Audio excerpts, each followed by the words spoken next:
ఇంటర్కి వచ్చాను. మీనా గారు మాట్లాడింది. సాయిబాబా గారికి నాకు బాగా తెలుసు. ఆయన కేలో ఉన్నప్పుడు నేను పక్కనే సాక్షిలో ఏదో డైరెక్టర్గా పనిచేశాను. చాలాసార్లు గడిచాను.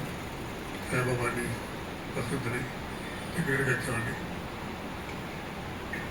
ఆయన గురించి ఏం చెప్తాం మనం, 90% మనిషి పిల్లలైనా కూడా జీరోదాతని పోరాటం సాగించిన జైలు కూడా అటువంటి వ్యక్తి అక్కడ మనం నిన్నప్పుడు అందరం పోషించాం.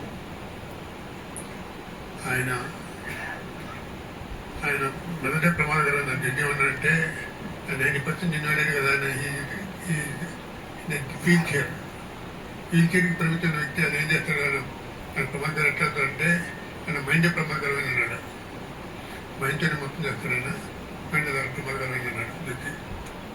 అంత దారుణంగా మాట్లాడే జడ్జిలు ఉన్నారు. అంత దారుణంగా 3 జిల్లాలకు ప్రభుత్వం అయింది నక్సలిజం. ఇప్పుడు 3 జిల్లాల వచ్చే సంవత్సరం మార్చిల కల్లా నక్సలు మావోయిజం అంతం ఉందని ఇటు హోంమంత్రి ఇటు ప్రధానమంత్రి మావోయిజం అంతం కావాలంటే మావోయిస్టుకు స్ఫూర్తించే అంశాలు ఏమైనా వివిధ సమాధాన అసమానతలు శ్రద్ధ కావాలి, ఇంకా పరిష్కారం కావాలి. అప్పుడు కానీ మావోయిజం అంతం కాదు.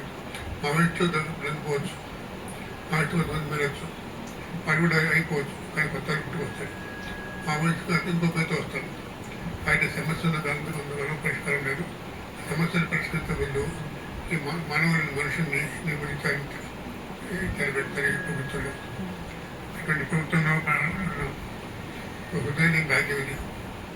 ఈ రాజ్యానికి మనసు లేదు, న్యాయం లేదు, కారణం లేదు. రాజ్యాంగం పట్ల గౌరవం లేదు. అటువంటి పరిస్థితిలో సాయిబాబా వ్యక్తి నేను చావుని నిరాకరిస్తున్నాను, నేను చావుని డిఫై చేస్తున్నాను, ఐ డిఫైన్ ది డెత్ అని ప్రకటించి జైల్లో ఉండి జైలు ఎంతకాలం జైలు సజీవంగా ఉండి బయటకు వచ్చాను. అటువంటి గొప్ప వ్యక్తి ఆయన సర్దుకోవడం అవసరం. ఇది కొంచెం మాట్లాడేందుకంటే కొంచెం లేదని కంటే బాధ్యత కార్యక్రమం హరగోపాల్ గారు ఎక్కడో మహబూబ్నగర్ జిల్లాలో మానగూడ ప్రాంతం పోయి అక్కడ మీటింగ్ మాట్లాడి రావాల్సింది. ఈ సిరీస్ ఆఫ్ లెక్చర్స్ని ప్రారంభించవలసిందిగా చెప్పారు. ఈ సిరీస్ ఆఫ్ లెక్చర్ ప్రారంభించారు. మీనాకన్న శోభాన్ని అందరూ వారి మాట్లాడడానికి సిద్ధంగా కోరుతారు.